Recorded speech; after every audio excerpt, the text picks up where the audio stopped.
a little introduction to our new president. Where is she? Let me unmute Pam. Pam. Yes. Hi. Hi. Hello, Pam. Hello. Everybody can hear you, Pam. Okay. Would you like me to speak first? Yes, please go ahead. Okay, well, welcome everybody to the first IBNS WhatsApp Friends Group educational program. This is a great initiative by Sergey and Fabrizio and the admin team to bring you up to date with educational opportunities. When we say educational, there are many things that you probably already know, but there's always an opportunity to learn something. And at any time you watch a talk like this, you will learn something and you will take something away with you to remember. I feel that this is certainly a great way forward for the IBNS, especially in the current situation. And the Friends Group seems to be quite active, which is why I have to turn my phone off at night, so it's not binging away at me with all the messages going backwards and forwards. So well done to you all for setting it up and getting it going. And I do wish you well with your educational program, and I shall be checking in. I've actually got something else I'm on at the moment, so I will check in with you later. And obviously I will go mute as well. Okay, thanks very much and take care and keep safe. Thank you. Thank you, Pam. All right then. So finally, we have a program. I mean, I want to say something too. I mean, I promise I wanted to do this about 4 years ago when I tried to become one of the directors. And little by little, having met so many people, I think it was time to put few of your minds together. So I'm only connecting you guys and trying to make use of all your experience. And I hope people will keep chipping and trying to join this program so that we can make it even more successful. Program is very simple. We have 1 hour presentation. You can type your questions, please, into the chat. I'll collect all of them. And once Jonathan's presentation is done, I will present him with your questions. And if it works, I also have a small poll so that try to understand your feelings about doing something like this. So, without further ado, Jonathan Callaway, take us away. Okay. Tante grazie, Fabrizio. Greg. Right, I did this really at quite short notice. I offered to Fabrizio to do a presentation, and I said I had one that I'd already prepared ages ago, which was about how to start a collection. Well, clearly I'm going to be talking to people who've been collecting, some of them for many years. So I've renamed it as ways to build a collection. And I'm going to cover a number of topics if I can in the hour. So, you know, we're going to race through this. I'm going to start to really tell my own story, how I started collecting and how my collection developed and grew over the years. And then I'm going to look at the theme of geography. So look at European notes and, you know, the richness that's available if you look just at collecting notes from that continent. I'm going to have a look at thematic collecting, which very much follows the way that philatelists work. I'm going to have a look at inflation notes, because that is a fantastic area for collecting interest. We'll take a quick look at special numbers and special dates, and then I'm going to end up with some story notes. And I'm only going to show a few of those, because if I start telling the stories, we'll need another few hours for each of them. And then Q&A. Well, I could take some of the questions during the course of it if it's relevant to the actual thing I'm speaking about at the moment. Otherwise, we'll keep all those to the end. We'll just see how that goes. So let's start at the very beginning. As you can see, if those of you can see me on screen, I've been around for quite a long time. You can see in the top left-hand corner of my screen, you can see a little photograph of my grandson, who's now 6.5, and is not in the least bit interested in banknotes, but he's very interested in football, or soccer as some people call it. But so I'm just, all that says is that I've been around a long time. I started collecting in 1970. When I was a kid, I collected stamps, and then I moved on to coins. I first dipped a toe into the banknote world around 1970 when I was still a student. And as you know, most students spend most of their time completely broke. So I didn't spend a lot of money in those days. And the other point is, like most collectors, I suspect, I started collecting notes close to home. So stuff that I was already familiar with. And that's a pretty good place to start off, because you know what you're doing, or you should do. You know, that was exactly how I started. And this note, not this specific note, because the actual note that I bought at the time in 1970 was before Britain had decimalised.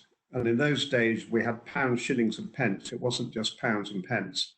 And there were 20 shillings to the pound, and there were 12 pennies to each shilling. So, you know, we'd had that system for hundreds of years. And when we decimalised in 1971, I thought, well, this is a good time to get one of the old 10 shilling notes before they disappeared.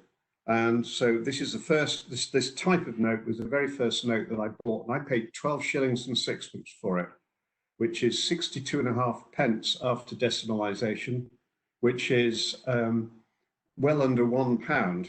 My father thought I was completely nuts spending 12 and 6 on a 10 shilling note, but there we are. So I started with this, and this is the first British or first Bank of England note to have the Queen's portrait on. And a very lovely portrait it is too. So having got a 10 shilling note, I've got a few more 10 shilling notes, and I moved on to pound notes, which are very similar in style, the same portraits, and quite an attractive note. But you know, when you collect Bank of England notes, and Pam won't thank me for saying this, it's very quickly you realise there are not many different types. And so you start getting the ones with different signatures on. Then you start looking at, well, what else do I do? Well, there's the first and last prefixes, and there's different prefixes, and so on and so forth. But there's very few varieties. And I didn't find this terribly stimulating. So I did step up. This is an earlier pound note. It's number 3. It was issued in 1928. Sadly, not in my collection. I think this one's in the, I think this is in the Bank of England, actually. And then there were Treasury notes, which even in those days were beyond my means. I didn't buy a Treasury note until at least 10 years after I started collecting, because they weren't cheap. But this was quite a historic note. It came out in 1914. It's the first and only time that the British Treasury issued notes as distinct from any bank. You know, this came out at the beginning of the First World War, was replaced in the first year that it was issued. I mean, they're not that difficult to find, these notes, but they're not as cheap as more recent notes. And then I moved on to fivers. Now, the white fiver in English banking history has an enormously long history. I haven't got a picture here to show you, but if you looked at the note that the £5 note the Bank of England issued in around 1800, it didn't really differ that much from this one here in 1938. And they continued issuing these things, the fivers anyway, until 1956. This one I bought because it's from Manchester rather than London, and Manchester is my hometown, and so it was a nice reminder of home. But you know, and then more recently, this was from 1970, Bank of England started to put a little bit more thought into their designs, and they started putting historical figures on the back of the notes. And the very first one they chose, of course, was probably the most famous historical figure in British history, William Shakespeare. Well, perhaps not. That's an absolute to say something like that, because we've now got Churchill amongst others on our notes. But Shakespeare was the first one to appear, and that's not a bad place to start. So I started collecting these things. I got the different types. And then I started thinking, well, you know, how much more can I really collect of English notes? And the United Kingdom, which includes, of course, Scotland, Wales, and Northern Ireland, is fairly unique in the world in that we've still got commercial banks that issue notes. This isn't the case now in virtually every country in the world. You know, they've all got central banks or monetary authorities and, you know, a unified issuer of the notes for that country. But here we also have Scottish notes. Now, as my collection developed, I started looking at what else was available in England, and there were these early private banks. Now, I think these notes are super. This is actually quite a very attractive one, actually. It's got a portrait of George IV on the right-hand side. The vignette in the middle is actually Windsor Castle. And it's a beautiful design as well as being a rare note. And there were hundreds of little banks across England and Wales who issued notes of this type from late 18th century right the way through to 1921 when the last one died out. And so I started collecting those as well. And they are an endless source of fascination, local history, family history.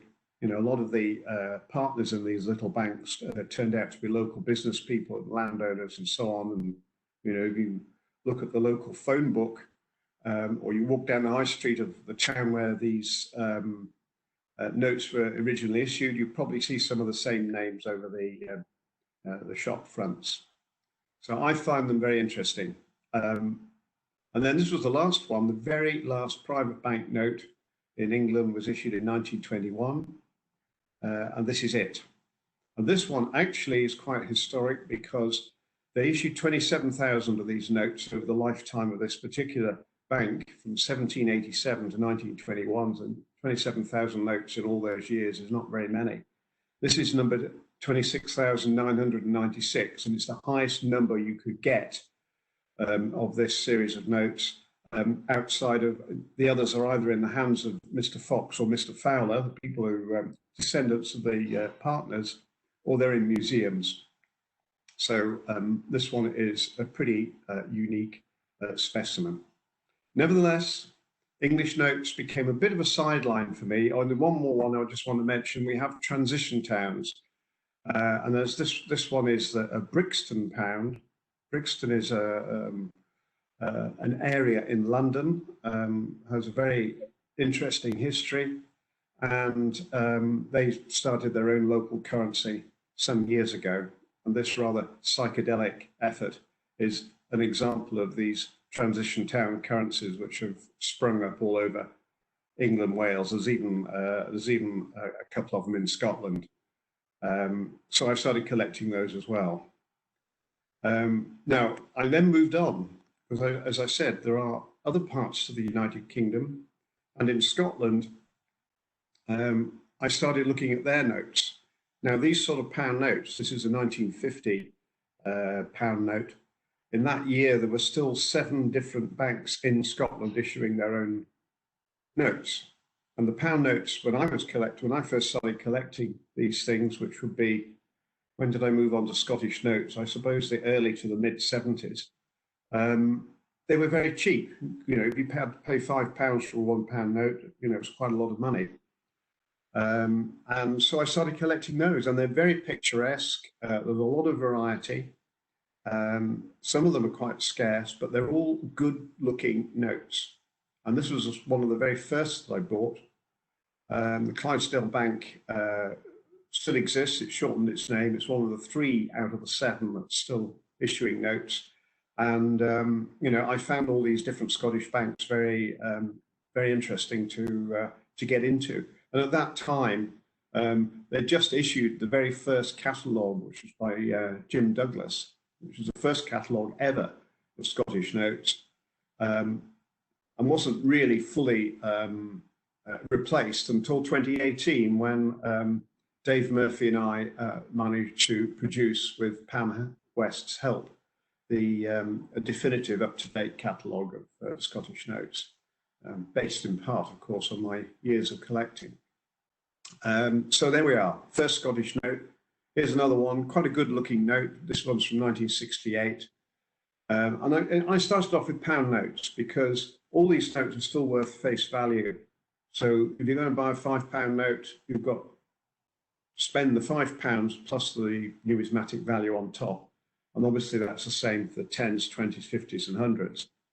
I didn't go anywhere near £100 notes for a long, long time because you're going to be spending, you know, a multiple of £100 on each individual note. And that, you know, in those days, I just didn't have that sort of money.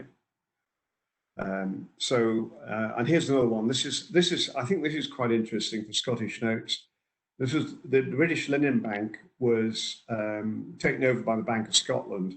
1970 here is the last year that it issued its own notes, and this note is just under 400 from the very final note they issued. So it's the very, very last issue.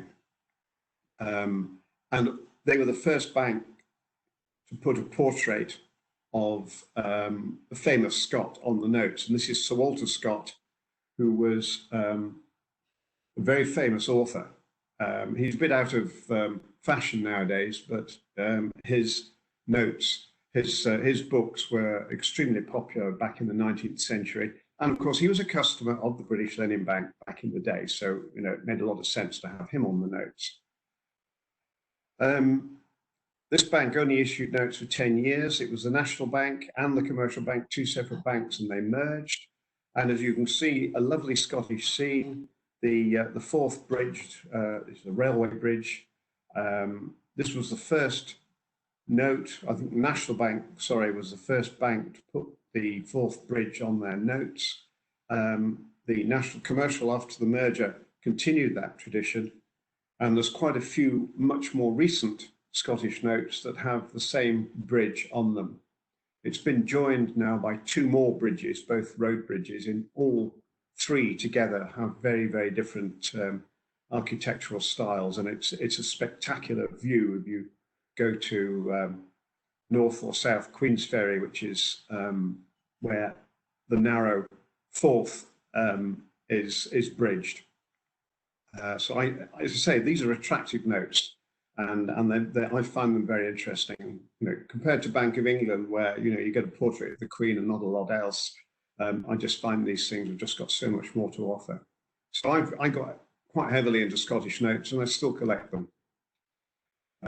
Now, as one starts to build a collection, you start looking at earlier material, and until the 1920s, all Scottish pound notes were squares, so-called square notes. You can see it isn't exactly square, but it's a very different shape to the note. And this was universal. All the Scottish banks' pound notes until the early 1920s had this sort of same style. This one cost me, I think, £8.50, which was a huge sum of money for me when I bought it. But it's a very nice note to have. These square notes, incidentally, their dimensions are in millimeters, 155 by 125 roughly. So, I mean, it is, the square moniker that it's got is not far off. And again, huge amount of variety. This one's partly hand signed, which also adds to the interest. And going even further back, as I ventured back into history, with thanks to Jim Douglas's book, I bought one of these. I bought this from Stanley Gibbons, actually, I think I paid £11 for this one back in, I don't know, about 1978 or something. I bought it from Colin Narberth, in fact. And it's signed by William Borthwick, who was referred to by Sir Walter Scott as being a villainous cashier. And he was villainous because he defrauded the bank.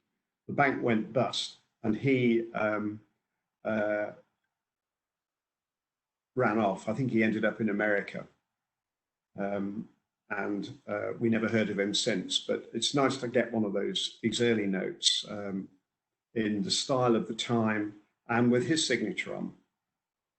And another early Scottish note, which I felt you all would find interesting, it's what, in Scotland anyway, we say is the first ever commemorative note in the world. It was issued in 1822 to commemorate the state visit of King George IV,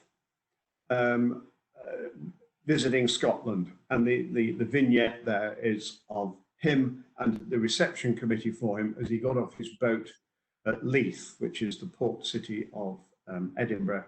And the Leith Banking Company, of course, commemorated that with these rather attractive looking notes. Moving on, the higher denominations, which I never went near until I'd been collecting for a time, were, at the early ones anyway, were called horse blankets because they were really very large notes. Now, this denomination, this size it's about 200 by 130 millimeters, or 8 inches by 5. I don't think it's quite big enough to use literally as a horse blanket, but you know, they were huge notes, and all the Scottish ones tend to come with folds in them because the cashiers had to fold them twice to get them into the till.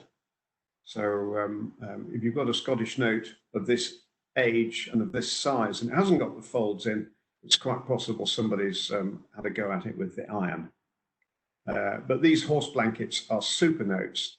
And, you know, with something that size, there's a huge amount of scope for, you know, artistic input. And, you know, this design, this note's dated, I think 1948, but the design goes back to the 1830s. It didn't really change very much. They added a bit of color and that's about it, but it's a lovely note. And it's a nice low number, as you can see, number 92.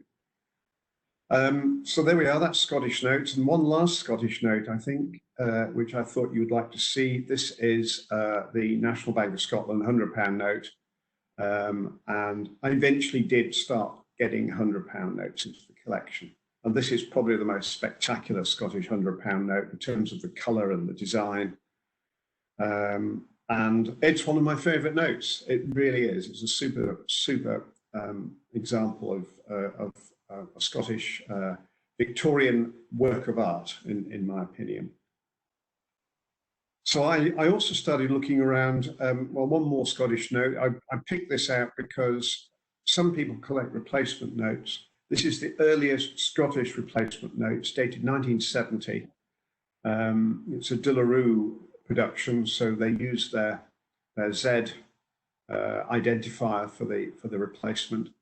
They didn't do that before 1970. The other banks followed suit, but this is the earliest in Scotland.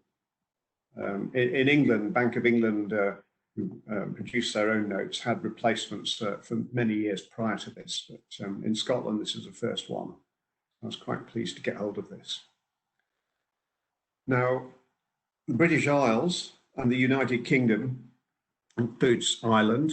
The United Kingdom includes the north of Ireland nowadays, but I started collecting Irish notes, and they had never been catalogued in a comprehensive way. And funnily enough, until a catalogue that Bob Blake, the late Bob Blake, who was a great researcher and collector of Irish notes, he and I got together and we produced a comprehensive catalogue. But I've been collecting Irish notes for a number of years. My collection never was as good as Bob's because we used to compete in auctions and he always had more money than me. So, you know, my collection quite often was, you know, what he already had, and I was then allowed to bid for it myself. Now, in 1928, Ireland started to issue its own notes after it became independent, and this Lady Lavery 10-shilling note, dated 1928, is a lovely example of the first homegrown Irish notes, and you know, is one of the things I enjoy collecting today, and still collect Irish notes when I get the opportunity. The back of these notes, apart from having Lady Lavery on the front, the back of the notes has got these river gods on, which I find, I mean, they're bizarre looking, but they're based on a building in Dublin. These were over the archways around the building. And then there were the ploughman notes, which again, very interesting, complex series, and specialist collectors of Irish, these things are very, very popular. And I got into these too. And here's a £10 note. And here's the back of the 20, which just shows you just how lovely these early Irish notes are. And here's a £50 Lady Lavery note. This is actually one of my favourite notes. Is actually hand signed. It's been autographed by Hazel Lavery, that's Lady Lavery, who's been in the portrait, and by John Lavery, who is the artist who painted the original portrait. So fantastic provenance here. And this note was gifted to Winston Churchill, so great connections there. So this is what you get into when you become a specialist in a particular series.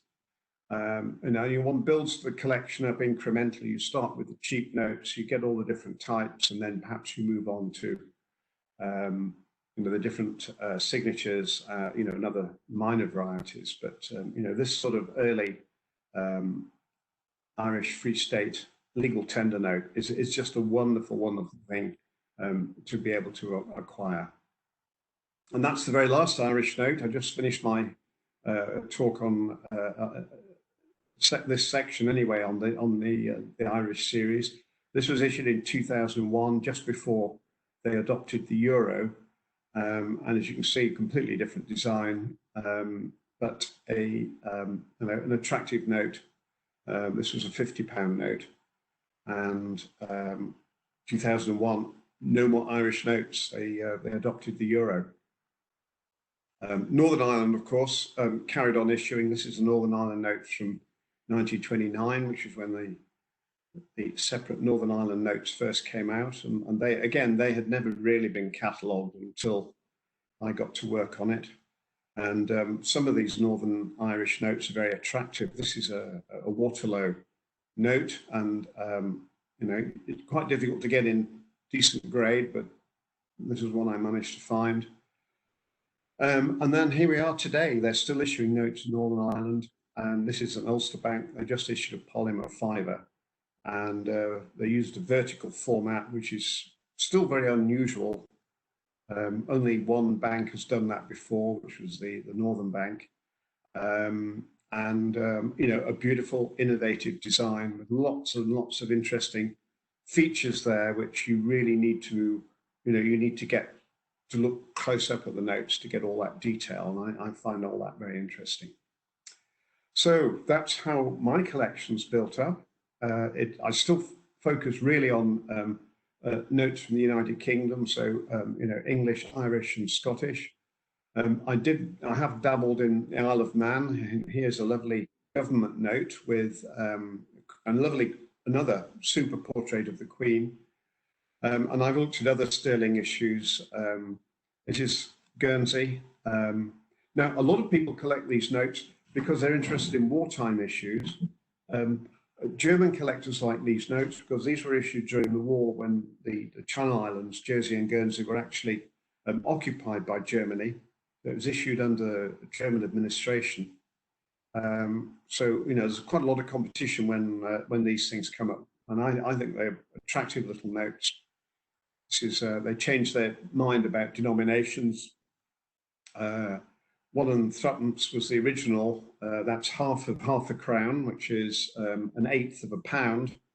But they thought a shilling was more convenient than 1 and 3. And so they changed it. So quite a scarce note to find. Now I did look at other sterling issues, and I also took this classic note from Gibraltar, and these notes with the vignette of the rock on, I find very attractive classic Waterloo designs from the late 1920s. So that sort of rounded out my serious collecting. I've always picked at other things, and I've always looked at notes from Europe, story notes, which I should come on to if I don't run out of time, and so on and so forth. But heart of it all is still English, Irish, and Scottish. Now, I wanted to talk about geography because most people start at home, but then you look further afield. Now you may look, and I know there's just a new chapter formed, an IBNS virtual chapter to cover African notes, and I know a lot of people collect notes purely from that continent. and offers an immense and rich variety of notes. But the Europe, I think, does the same too. I've written about the notes of Europe, and starting with those that were lost when the euro came in, and here it is. You can praise them or you can hate them. I mean, there's, I think, the better part of 20 countries now have adopted the euro and given it their own currencies. And the notes themselves I find pretty bland and uninteresting. But anyway, here it is. It either unifies the continent or it will tear it apart potentially, because you've got strong economies and weak economies using the same currency, and that's, I think, a potential recipe for trouble ahead. Now, yeah, it should replace 19 currencies. There you go. I think there's a 20th in the wings waiting. So this currency this is Spanish pesetas. It's beautiful designs. For many years, the Spanish, the Bank of Spain used British designers and engravers for their notes. Bradbury Wilkinson Waterlow did a lot of work for the Bank of Spain in the old days, but one thing they did keep the tradition of doing was issuing beautiful, good-looking notes. And like a lot of notes, they try to reflect not only historical figures from their own history, but also positive features of their culture. The Finnish notes also have vanished now with the euro. A very, very distinctive style, very strong colours. And perhaps the most distinctive of all in Europe were the Dutch notes. This is spectacular. I think they like primary colours in the Netherlands. Have you ever seen their trains? They're all bright yellows and bright reds and so on. And the banknotes for a number of years were exactly the same. Very, very strong colours, and I think again it reflects something of the Dutch character. Some countries in Europe still have their own currencies, and there's over 40 of them, over 40 countries in Europe, and I think there's still at least 20 are issuing their own notes. This is from the Czech Republic. Very, very attractive note, and again they have a long tradition of producing beautiful notes, and I like this one very much. Now, this is one of the newer countries in Europe. Yugoslavia broke up as a nation, and the component parts became, in some cases, newly established countries. And this is the former Yugoslav Republic of Macedonia. And you have to call it that because there's a province of Greece called Macedonia, and that's been the source of some tension between the two countries over which name can be used. But it's a good-looking note and quite an interesting style. As you can see, they use Cyrillic script there, which was the old Yugoslavia was dominated by Serbia, and the Serbians have always used the Cyrillic script, which is the Russian script. Now Moldova, the new country, that was part of the Soviet Union. The Moldovans are, in fact, very closely related to the Romanians. I think they share the same language, and then far more Western looking, and so they never use Cyrillic. But they, for the last 30 years, they've had their own currency, and this is quite an interesting example. Another European country, Transnistria. It's not a real country. It's not been recognized by anybody. It broke away from Moldova. And as you can see, very much under the Russian influence with the Cyrillic text there. And I think politically, it's actually very close to Russia. Other European countries, it's quite remote. You have to get a good map out if you want to find the Faroe Islands, but they are northeast of the Shetland Islands, which are the most northerly part of the British Isles, halfway between them and Iceland. They are part of Denmark, I suppose you could say, but they have their own currency and they have the most beautiful notes. And this won the 2006 Banknote of the Year award when it came out. And I think it's a spectacular note. I went there on a holiday several years ago and I got a set of the notes. This is the front of it and this is the back. I mean, all produced by local artists. It's beautiful. I think it's just, I'm very, very distinctive. I mean, there's, you know, it's an artistic achievement in its own right. So Europe's got a lot to offer. You don't necessarily have to go that far from home. And finally, I'm just going to mention a few European countries that no longer exist. This is Austria-Hungary. It broke up in 1918. This is one of the old Austro-Hungarian notes. And the Österreichische Bank, which was the state bank of Austria-Hungary until the First World War. East Germany, of course, no longer exists following the reunification of Germany. So, you know, again, and these notes are very cheap nowadays. So you can start to build up a collection of notes from countries that no longer exist. I think that's always an attractive option. Czechoslovakia no longer exists because the Czech Republic and Slovakia went their own ways in the 1990s. Yugoslavia, of course, was broken up, and this rather glum-looking gentleman here obviously knew what was happening around him. And then here we are, the Serbian Republic of Krajina never became a proper country. The territory that is now really part of Croatia, they set up their own entity and issued notes for a time. So again, a country that didn't really ever get off the ground and has now disappeared as an entity, issued its own notes for a time. So there's a huge amount of, a huge range of opportunity when you look at notes on a geographic basis. You look at Europe, look at Africa, at other regions of the world. You know, South America itself, I mean, it's got a fantastic range of notes available for people focused just on that region.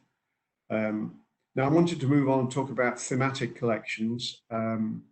From aircraft to zoology, I mean, there's a huge number of different types of themes. I mean, this is very much a sort of philatelic influence here. And I think quite a few people who started off collecting stamps moved over to banknotes. And I'm just going to run very quickly because I can see I'm running out of time a little bit already. Through some of the well, actually aircraft as the theme that I chose, and you know, banknotes with aircraft on. And here's a few of them. This is from Lithuania. This plane was piloted by two Lithuanians. It successfully crossed the Atlantic and was heading back over Europe back to Lithuania.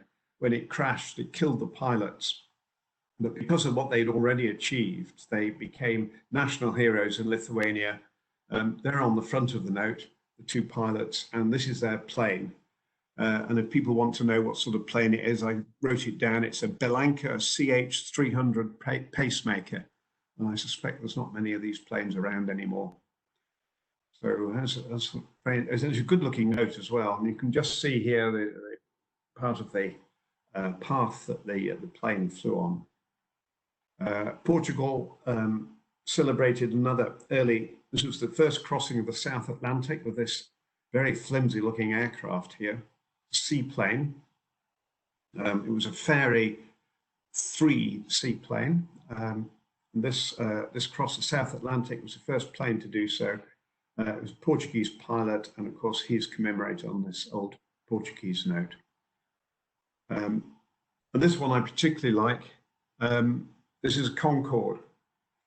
Now, Concorde never flew commercially from Singapore, but Singapore Airlines did actually get one painted in the livery of the Singapore Airlines, and it flew around the Far East. But the range of the aircraft and its commercial viability were never really assured. But nevertheless, they were so proud of it, they stuck it on a banknote. And I think this is the only banknote that's got a Concorde on it. I saw this plane actually. I was in Hong Kong when it came in, and on one side it was painted in Singapore Airlines colours, and on the other side it was painted in British Airways colours. They were hedging their bets for that one. But amazing, unique aircraft. And this one was a slightly sadder story. This is a Boeing 777 of Malaysian Airlines, and they've had 2 disasters with their planes in recent years. But nevertheless, before either of those happened, they put one on their banknotes.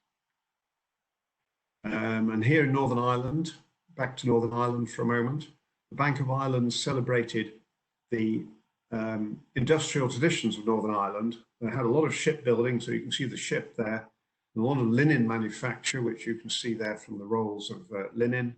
And there was also aircraft manufacture, so they put a plane on the back of that notes for a time back in the 1960s and 70s. Gibraltar, actually here they were celebrating Winston Churchill, but they showed some Spitfires here, some wartime fighter planes sitting on the tarmac of the airfield at the Rock of Gibraltar. So they make quite an interesting, I think it's the only banknote with Spitfires on. And this is an Australian one, that's the Flying Doctor aircraft there on the left. Brazil here, there was a Brazilian pilot who based in Paris, and he had a very, very early, one of the earliest powered flights, and that's his aircraft on that banknote. And finally, this is French Guiana.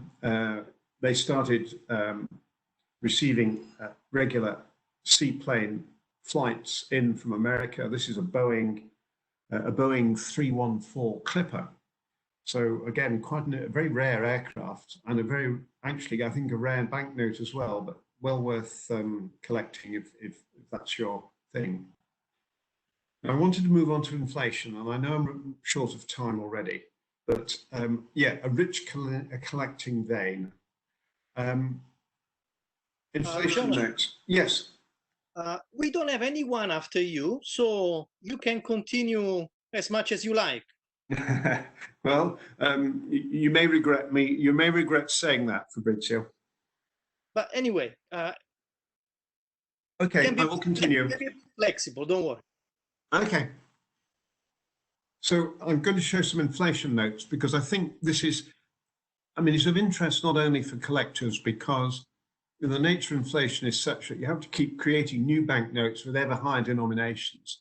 They generally make very interesting case studies for economists and historians. But often hyperinflation is either caused by or results in periods of unrest, if not civil war. Now, I found a very interesting chart which lists countries in the order of their inflation rates at a given time in history. And the world record holder for inflation was Hungary in 1946. Now we get into definitions here. This is 100,000 B pengos. And a B pengo is a billion of the original pengos. Now we're talking European billions here. So a billion pengos is actually a million pengos. So this is 100,000 million pengos, which is, a huge number, obviously. And as you can see, I've tried to write it out there, putting the zeros on, which they didn't actually put on the note.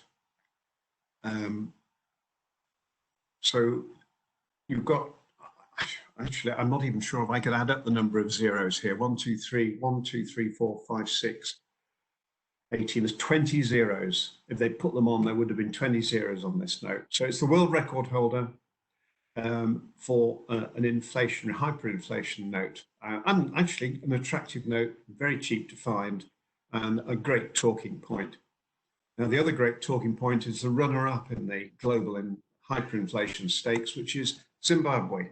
And I think most of us have seen one of these notes. They used to be very cheap, but some reason they're creeping up in value because there's actually literally millions and millions of these notes around. But $100 trillion, and they put the zeros on here, and there's 14 zeros. Well, in fact, actually, there's 42 zeros because they repeat it 3 times. $100 trillion. Great talking point. Keep one in your wallet. You won't be able to pay for anything with it, but it's a great talking point. And of course, if you get all the inflation notes from this period in Zimbabwe, you would have dozens and dozens of different denominations, but they kept adding zeros. The notes were often the same design but different colors. And so you get a whole set of them, and they go back to when there's actually one of these which is for one Zimbabwean dollar.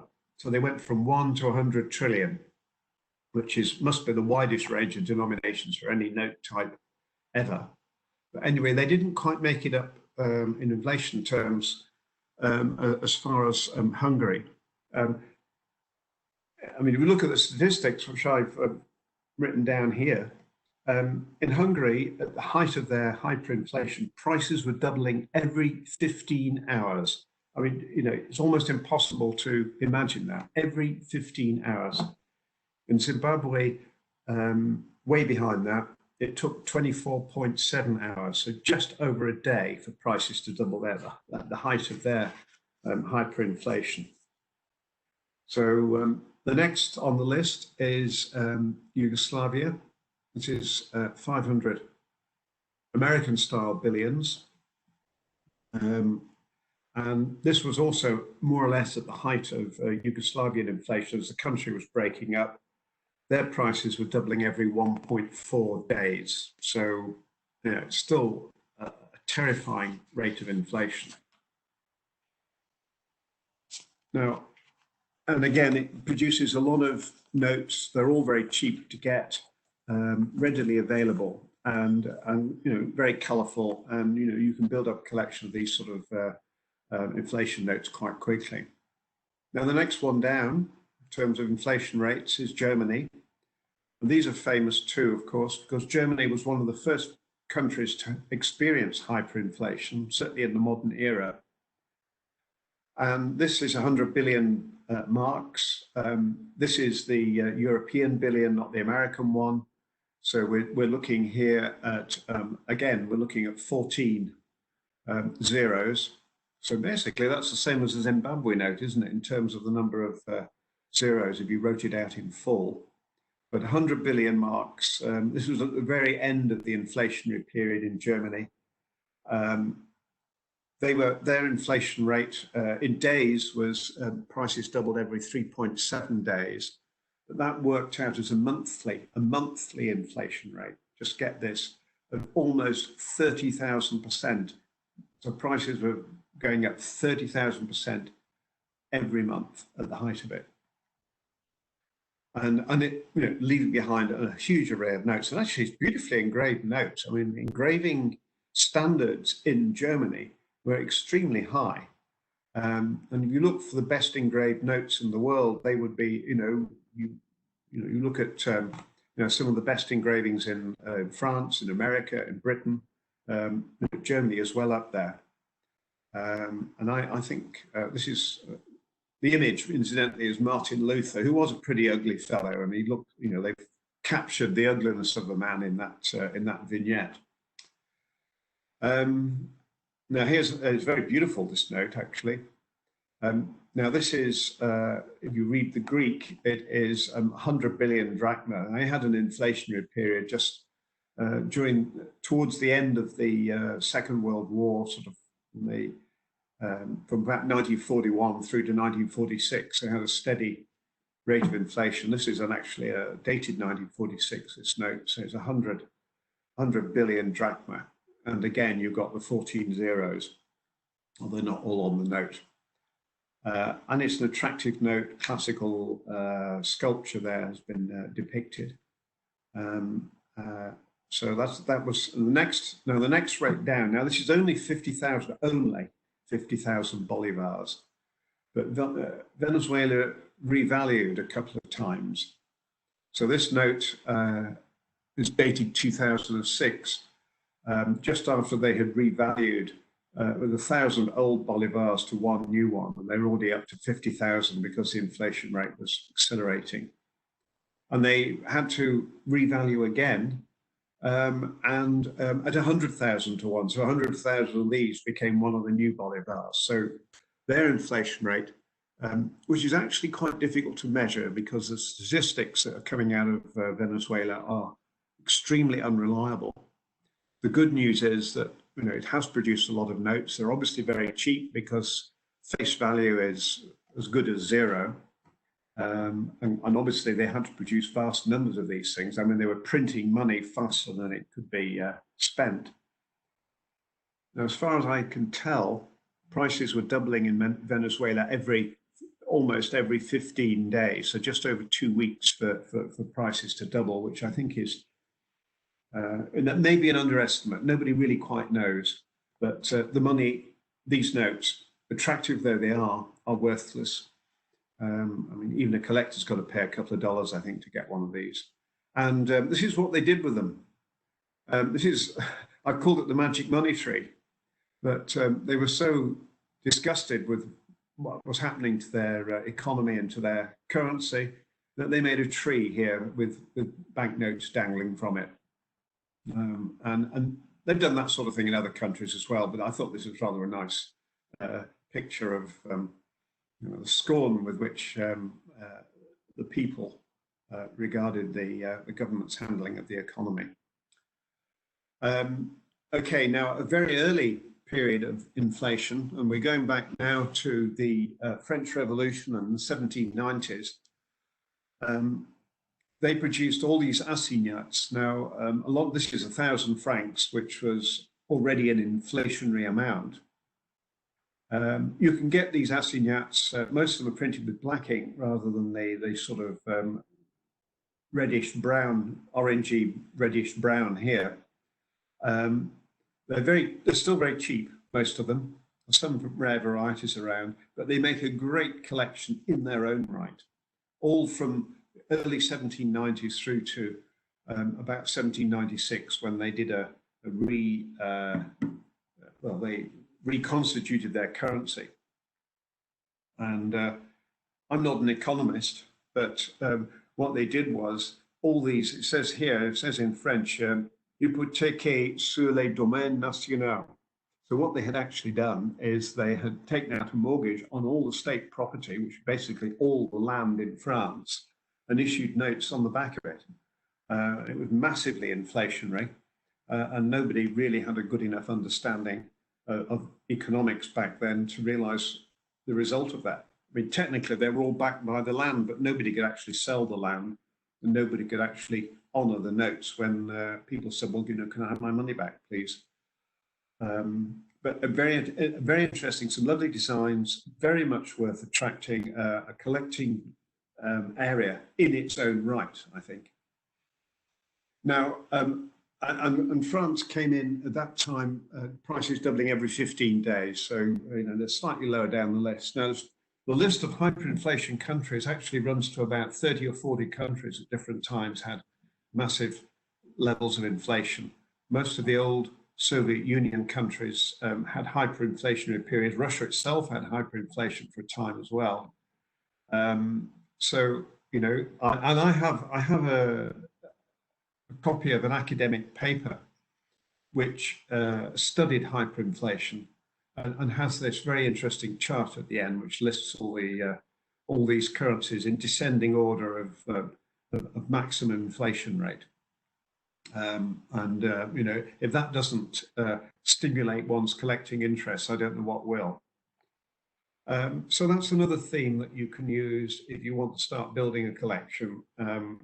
The other one that I wanted to focus on, and I'm not going to spend much time on this, but it's special numbers. And I know when you see auctions, charity auctions, quite often we get several of those in the UK.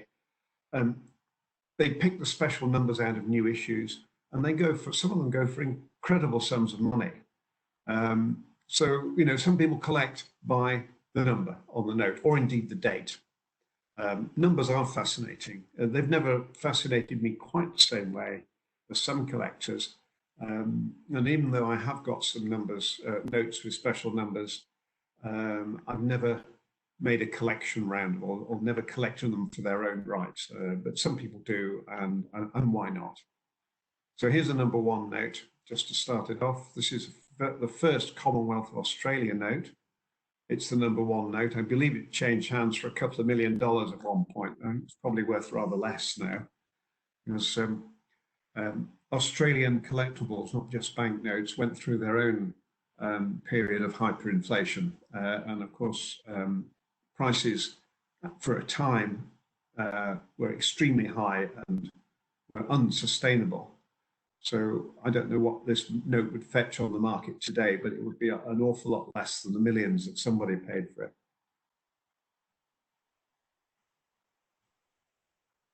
But it's a number 1 note, and that was why. This is the first polymer note to be issued in Scotland. It's not the number 1 note, it's the number 7 note. And for a time, I tried to buy new Scottish issues with the number 7 serial number. They're now way too expensive for the likes of me. So, but this is one of the last ones I bought before these things became unaffordable, at least for me. So it's a number 7 note, but it is the first Scottish polymer note, 2015. Solid notes have their place as well. Here's what solid ones. It's quite an early one actually, because this is 1972. I don't think people were really focusing on these numbers in those days.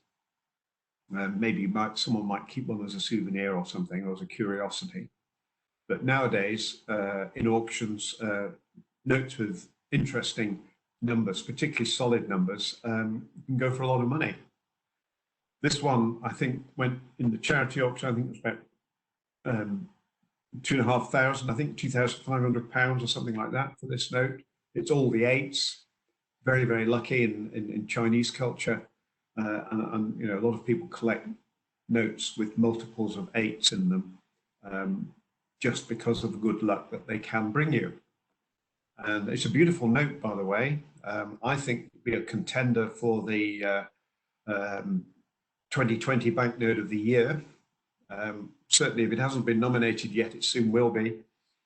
And you can guess whose vote it will get amongst others. I think it's a lovely note, actually. But this particular one, I think the price that was paid for it was more to do with its numbers than its design. And here we have, finally, a note with 9s. And this has got 7 9s. So this particular bank issued notes with 10 million notes per prefix rather than the usual million. So to get one with 7 9s is actually quite difficult.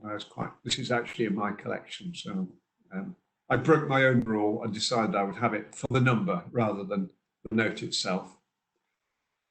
Right, and yes, million notes. Now, you know, some people collect million notes. They're lovely things to have. I think I've got one in my collection. It's a Scottish one. This one was on eBay not that long ago. And one of the interesting things about million notes is you've got an extra digit. And quite often the numbering machines that the printers were using didn't have the extra digit. So as you can see, it's slightly out of alignment, final digit on this note. Because what they would do is they would print another note with the serial number 100,000, and somebody would then add the extra 0 by hand. And this is a Dillaroo note, and that's how they did it. And here they've done it again. This is another million note with the extra 0 added on. Not very well on. If you look at the lower one, below the signature, the guy was obviously not really concentrating when he stuck that extra 0 on. Incidentally, million notes might be dying out because, well, certainly where there's, you know, the prefix runs are a million each. Dillaroo now produces, or until recently anyway, would produce a replacement note and put it into the pack to make up the full bundle rather than print the millionth note. It was easier for them. So that's just an aside. So million notes may be dying out, and certainly makes them more collectible. And I picked this note out just to show that some people collect by date. I know that there's one collector I know who collects only notes dated the 29th of February. I think there's 2 or maybe 3 in the Scottish series, and this is one of the Scottish ones, the 29th of Feb. Obviously, it's a date that only comes around every 4 years, so there won't be many notes with that date on it. Other people collect notes that, you know, maybe their birthday, maybe Christmas Day is another one that people like because it falls on the same date every year. You know, so everybody's got their own preferences. And you know, and I know a few people who've got collections where they go for the same dates. Now I'm going to come. This is it now. The hour is nearly up. I'm not going to keep going on much longer. But the collecting area, which I think really underpins the whole approach to collecting paper money, I call them story notes. You've got a whole history in a single note. I suppose you could say every banknote tells its own little story. Some of them have got a much longer and more interesting story than others. And I've selected 3 notes here, which I call story notes, because they represent a historic episode, all sorts of different historic episodes. Now this one is an Operation Bernhard note. During the Second World War, the Germans decided that they were going to try to counterfeit vast quantities of Bank of England notes. And on the face of it, these things are very easy to counterfeit because the design looks very simple, and therefore, and it's only printed on one side as well. But what they didn't realize was actually there's a lot of subtleties in this design, and including actually in the watermark. And it's not, and I'm not entirely sure, Pam is probably the sort of person who could tell you this, whether or not the way that you identify the Operation Bernhard notes and distinguish them from genuine ones, whether they actually deliberately made those errors, because the way the Germans did it was they used prisoners of war, and they collected up a lot of prisoners of war. Most of them were Jewish, and they were heading otherwise for the concentration camp. But they had printing or engraving skills, and they were brought together and told, okay, these Bank of England notes, now create a perfect copy. And yet you can identify these. And in fact, the way that you can identify them is actually pretty similar. I've got images here. This is the vignette on the note. The genuine ones on the left, and the Bernhardt forgeries on the right. And I think every one of the genuine notes, if you look down the bottom area, you've got 2 sort of spikes that come out of the foliage around the picture of Britannia. And the spike on the right, the lower right part of that design, is sharper on the genuine note and blunter on the counterfeit. And that's probably the easiest way to tell these apart. There's lots of others. There's probably about 20 odd features that differ between the 2, the genuine and the forgery. But it would be nice to believe that the prisoners, who of course were, you know, under threat of being killed at any time by the Germans, just sent back to the concentration camp that they would have been killed in anyway.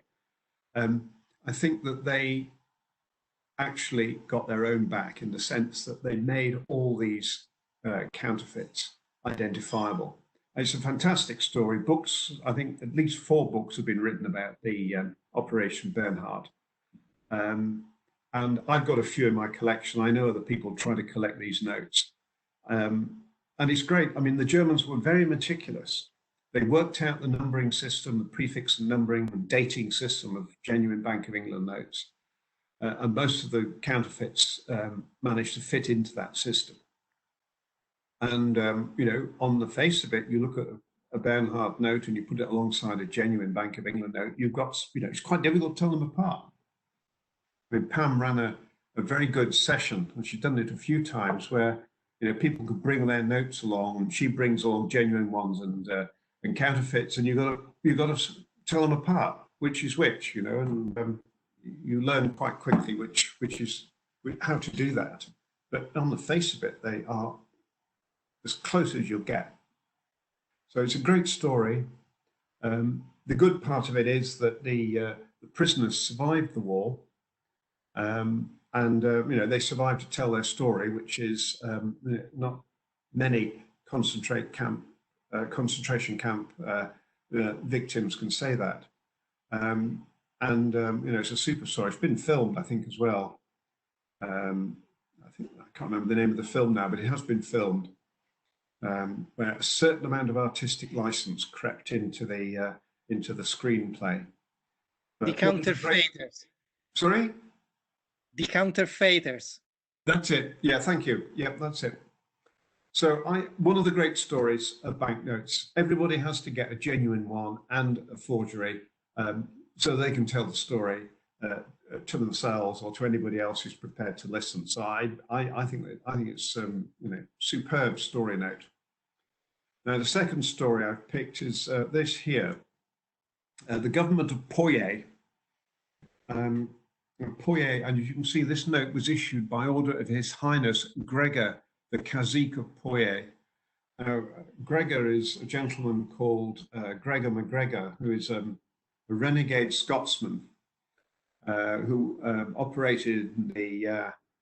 He was active. He was a military man who was active from the 1780s through the 1820s. I think he eventually died in 1840 something. He had this brainwave. In the 1820s, countries in South America, Central America, were gaining their independence from Spain, and they started to issue bonds on the stock exchanges of Europe to raise money for these newly independent countries. And of course, they started to issue their own currencies. And he went one step better. He invented a country. So Poye was a place that never existed.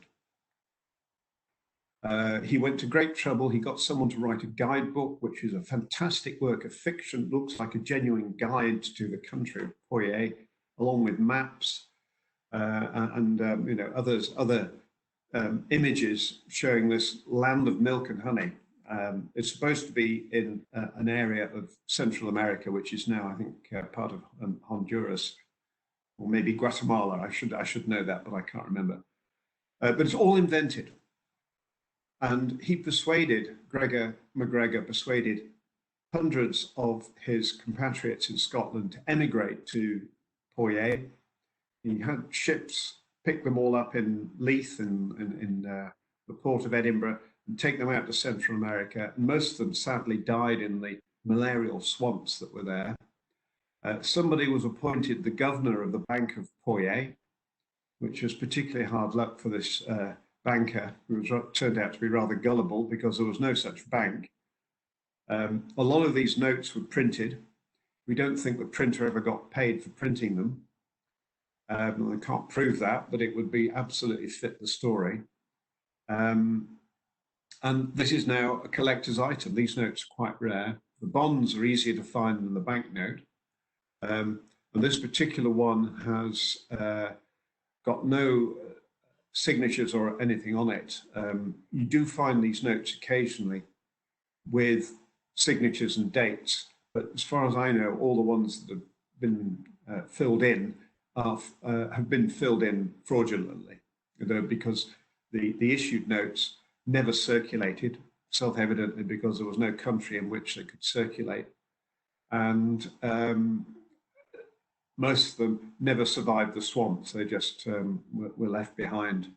So to find a note that's genuinely issued and has survived, I think, or so far nobody's done so.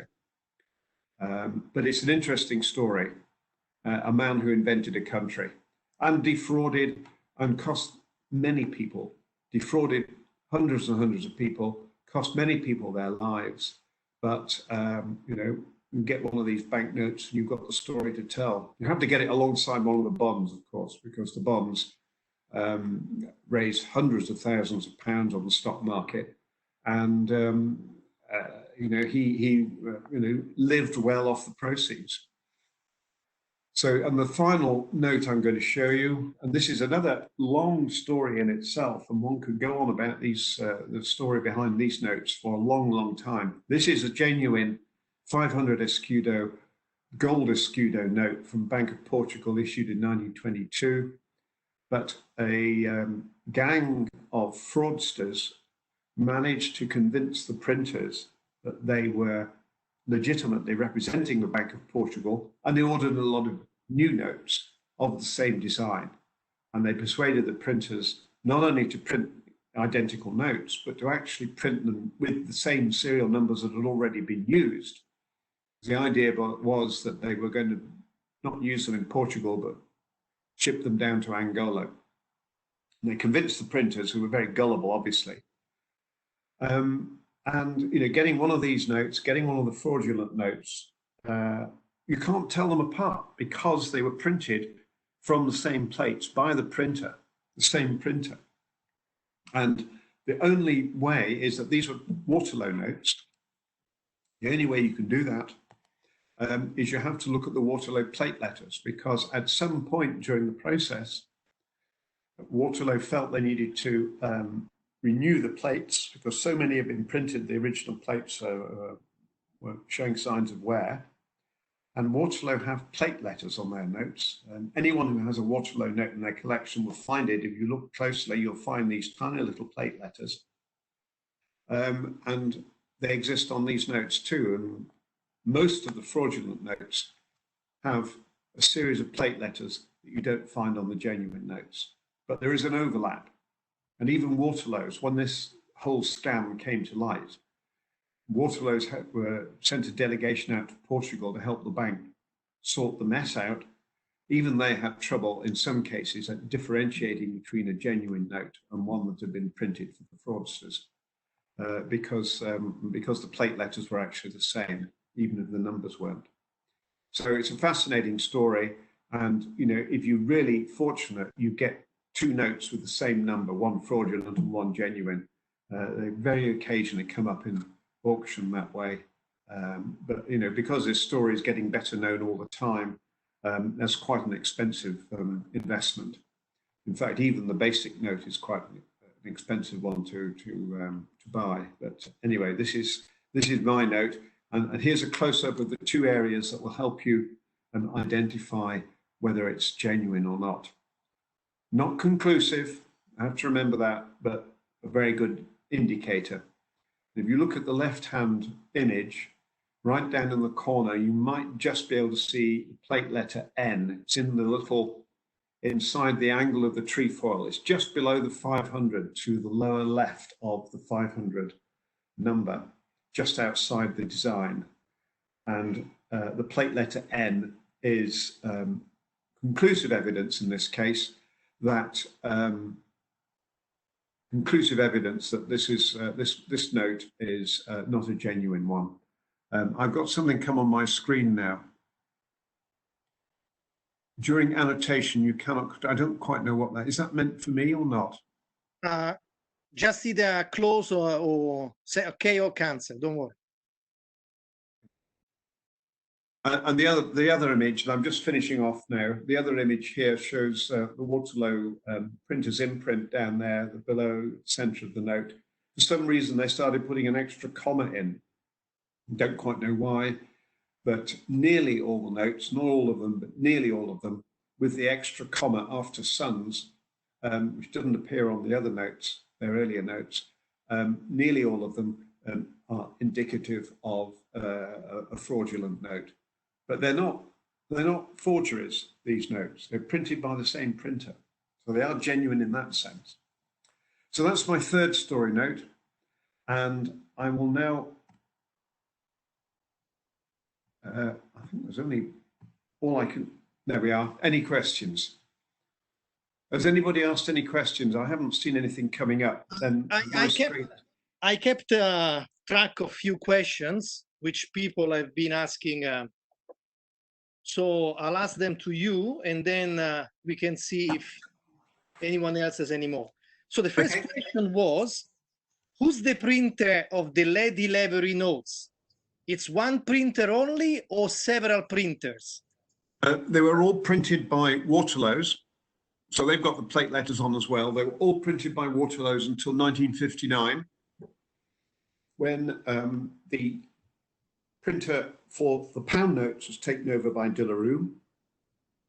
And then De La Rue acquired the whole of Waterloos. And so all the Lady Lavery notes are then printed by De La Rue from around 1960, 61 through to 1977, which was the end of the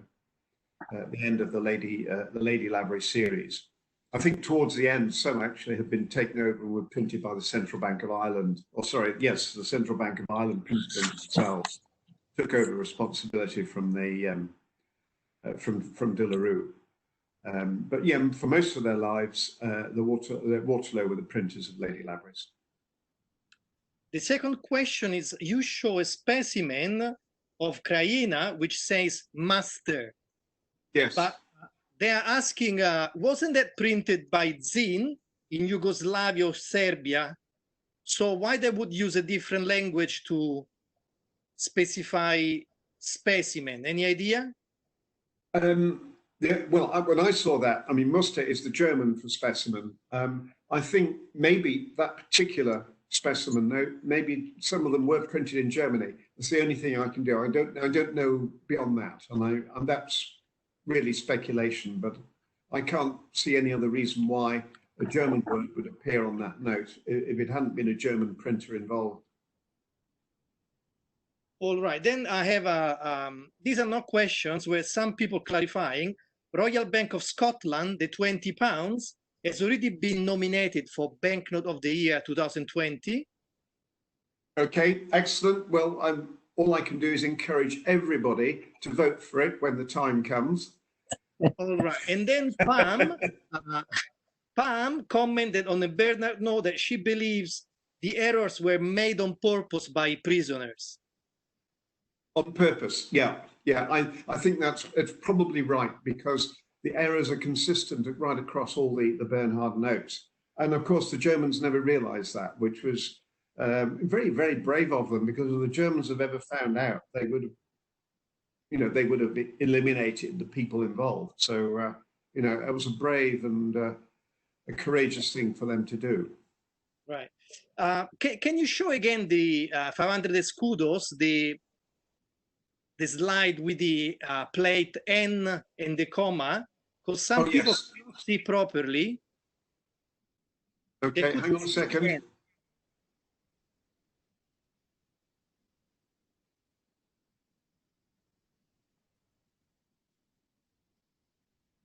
Right, okay.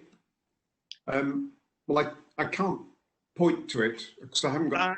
Can you authorize me to do something on your computer? Can you just say yes? Okay. Okay. Right. Okay, that's where it is. Can you see that now? Where I'm circling. Yes, I wanted to show it to people.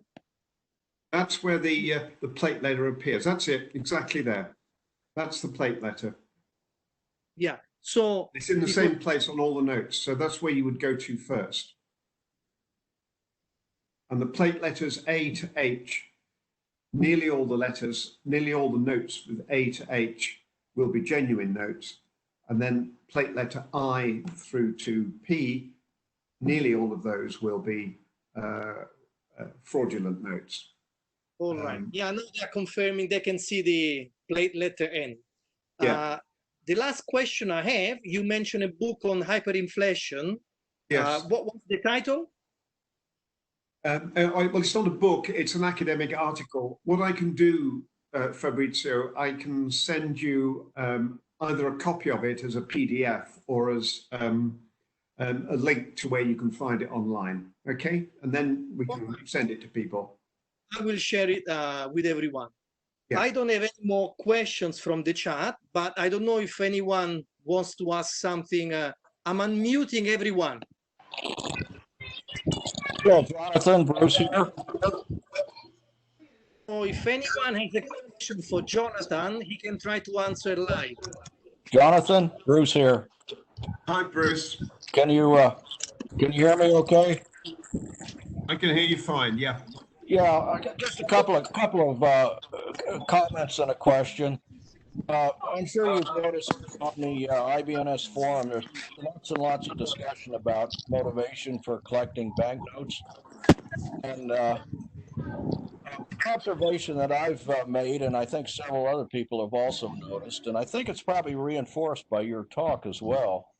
And that's that there's it seems to be a collector-driven market.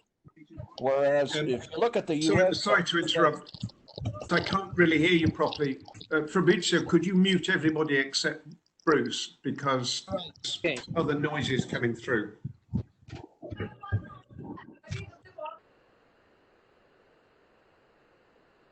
And that's it. Bruce, sorry about that. I wasn't hearing you. Oh yeah, I was commenting.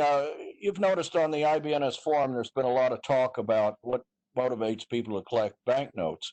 Yeah. And, a general observation that I've made over the years, and I think your talk in a way helps reinforce it, is that world banknote collecting tends to be a collector-driven market.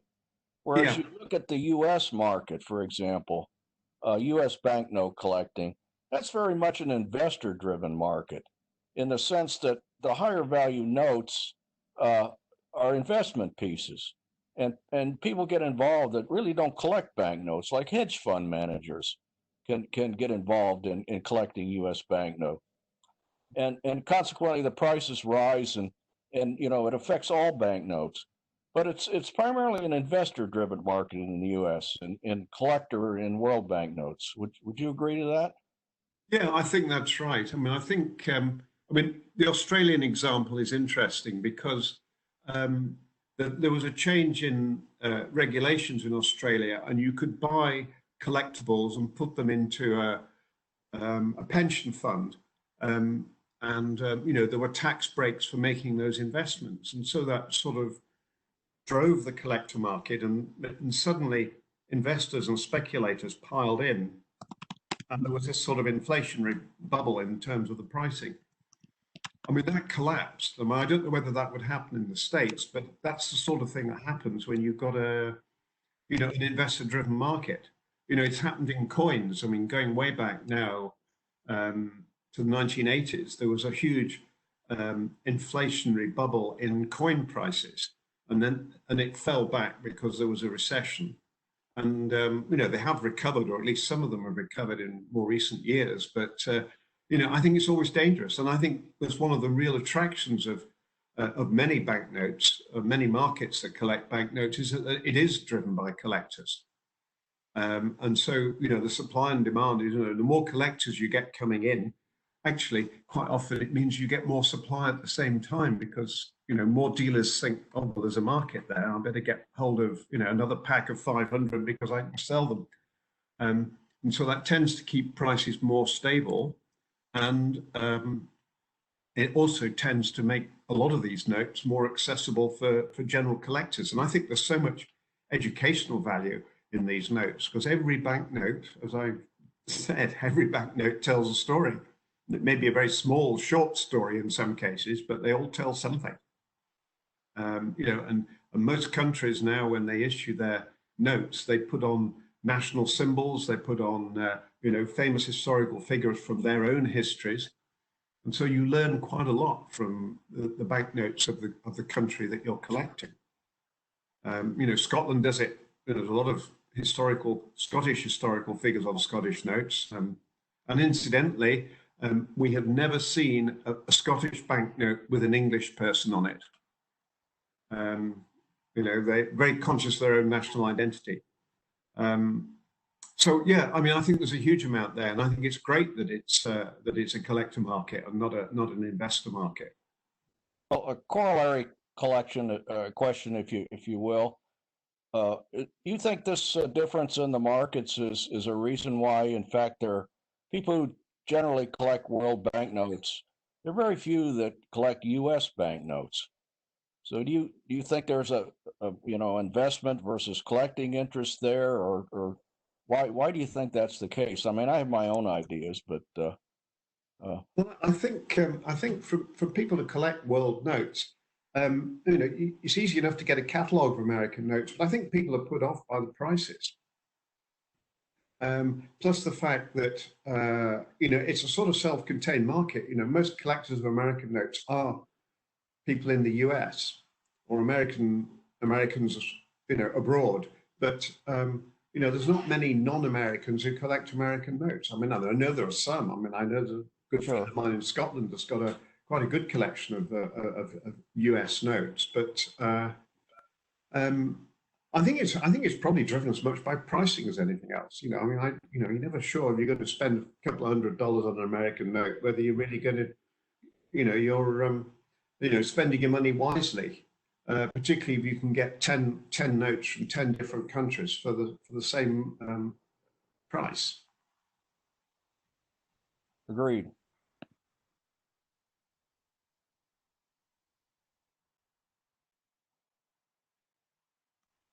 All right. If there is Fabrizio? any other questions, please write your name in the chat and I will unmute you to avoid that we're going to have too much noise. Okay, that makes sense. Okay.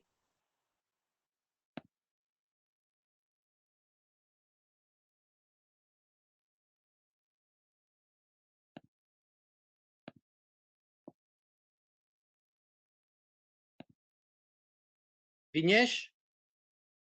Sir, I'm Vignesh. I'm Vignesh from India. Sir. Your sound is faint. We cannot hear you. Can you speak a bit louder? Yes, sir. Sir, are you getting my voice now? Just. Sir, I'm Vignesh from India. I'm a very small collector, a new collector, and recently joined IBNS. I started collecting each one note from each country, and I now concentrating on people on banknote. Can you give your guidance on how to proceed, sir? I'm afraid that it's not quite possible for me to hear all of that, but yes, world notes and one from each country. You've got. Yes, sir. I will ask you in chat, sir. Okay, thank you. He's moved on to collecting people on banknotes, Jonathan, and wants ideas. Well,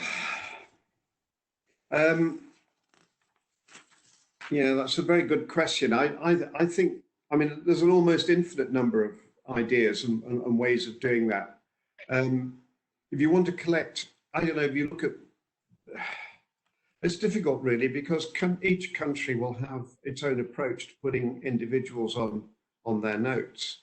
And so if you take, take the European notes I was showing you, the European countries quite often have put historical figures on. They may be historical in the sense that they were, politicians or statesmen from the past, or maybe they were, well-known cultural figures, authors or sculptors or that sort of thing. So, there's just such a huge range, really. I mean, you could specialize in the sense that you decide you really only want to collect notes where the individuals are, had been, I don't know, military men, for example, and had been army commanders and or wartime leaders or something like that.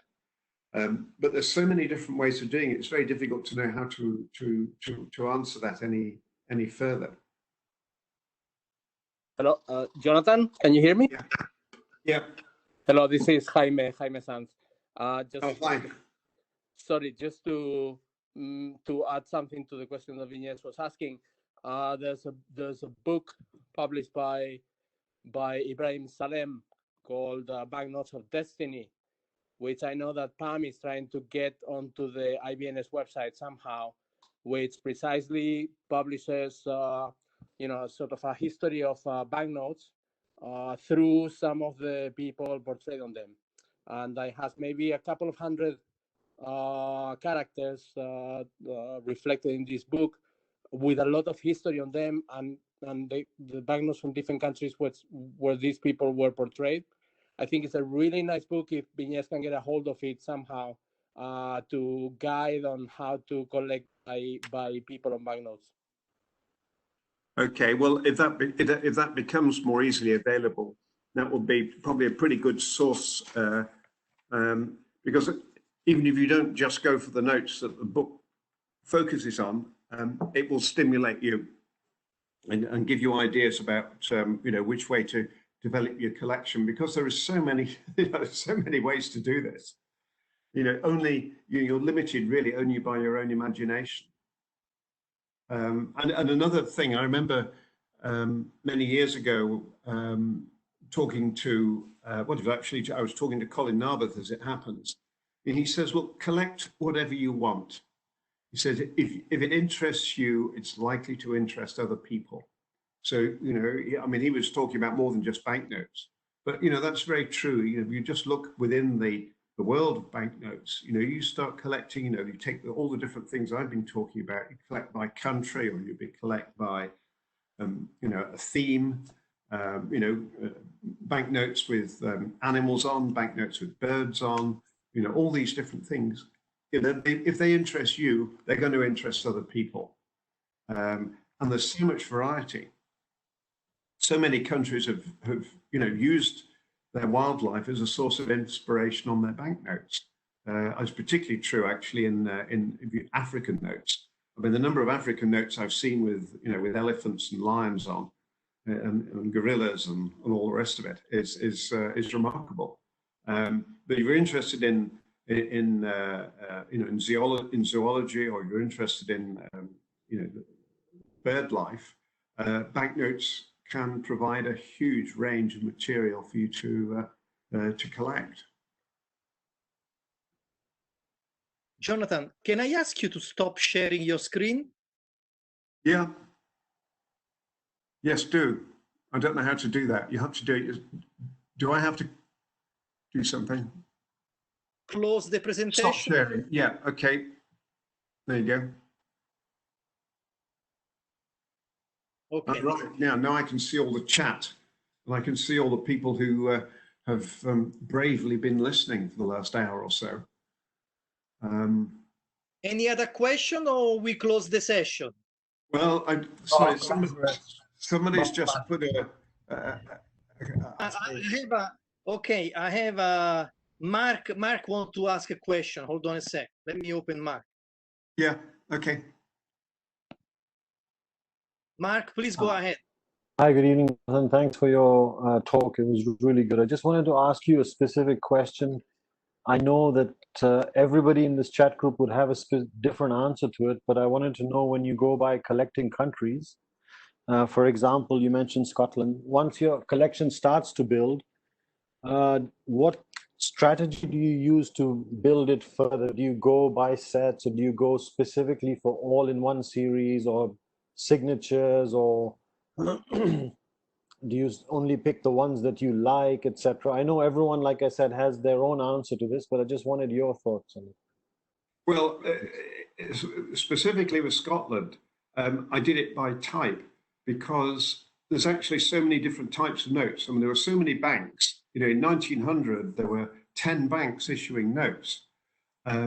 And in 1950, there were still 7 banks issuing notes, and all their notes, different denominations, were quite different. So you could just do it by type and don't worry about signatures or prefixes or dates or any of that. And if you just did it by type, you would still have quite a collecting challenge. Now, that's not the case with, for example, Bank of England notes, because there's relatively few types. And then you have to start looking at other reasons to have, why would I want different versions of the same note? So you get notes with different signatures on, you get notes with different specific prefixes or replacement notes or whatever. But with the Scottish series, there's so much variety. There's all the different banks, there's all the different denominations, and the banks, of course, change their designs from time to time. So you've got to get a new set of notes. So do it by type. Certainly with something like Scottish, I still do it by type. In some cases, I've gone down to getting them by different signatures and other varieties where there's been small changes to the notes, etc., etc. But there's so much variety there. But not every country produces that range of varieties, and so I would suggest anyway, you would tend to go to the different signatures on the notes because they usually change fairly regularly, or you could even do it by prefix. In some the Isle of Man government notes, there's no dates on them. They change the signatures every now and again. But I built my collection of Isle of Man notes on the basis of all the different prefixes, and some of them are split between different types. Some of them, some of them are quite scarce as a result.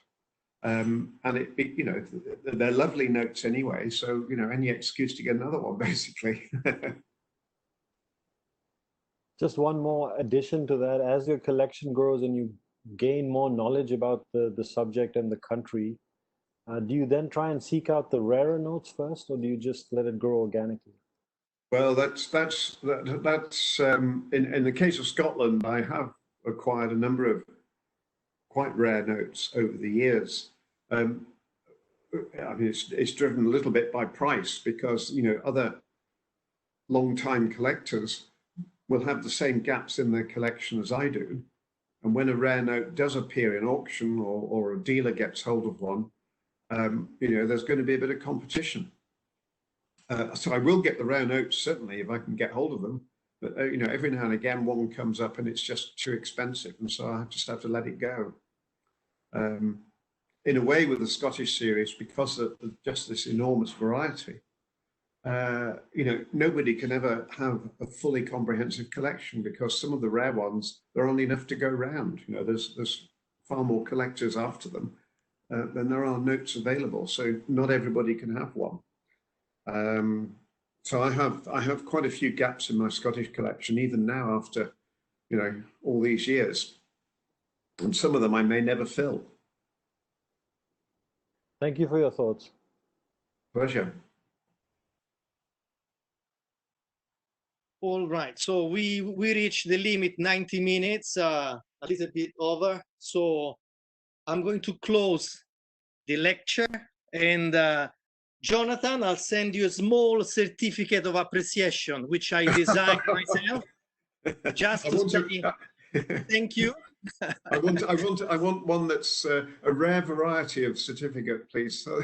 Yeah. I'll make one for you only. Okay, that sounds good. Well, thank you everybody for listening. And thanks everyone. I hope everybody found it interesting. I will also share a poll.